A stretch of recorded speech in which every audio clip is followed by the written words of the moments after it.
So post-surgery, we want to make sure we restore the range of motion and mobility, but we don't want to be pissing up the structures that essentially have incisions in there. So the first exercise I'm going to get Tats to do is a passive mobility exercise with a stick. So I'll get you lying down first on your back. We're going to hold on to it just like so. So we want to make sure we have even distribution between the two hands as we allow flexion over the shoulders. Go to where it's tolerated. Hold that stretch for about 3 to 5 seconds and slowly come back to the original, making sure you're breathing with the movement. We don't want to exceed a discomfort level of 2 out of 10, and we want to ensure we do this 2 to 3 times a day. Progression into that exercise is that what we can do is we can then hold on to the stick, just like we did earlier.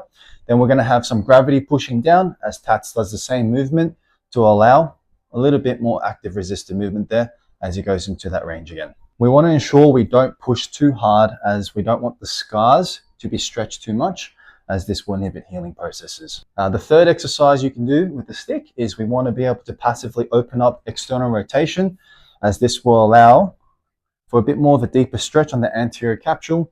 But again, same restrictions. We don't want to be pushing too hard, otherwise the incision area will be aggravated.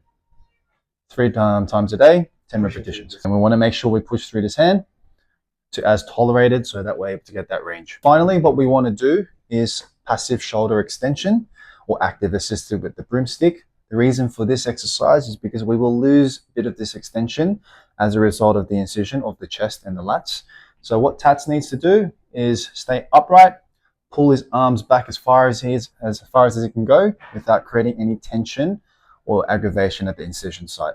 We want to keep this again at a 2 out of 10 discomfort and be able to hold the stretch for 2-3 seconds and do it as tolerated. The final exercise that I would recommend is something we call a book opener. We want to allow for the stretch between the thoracic region and also the pec area without creating too much aggravation.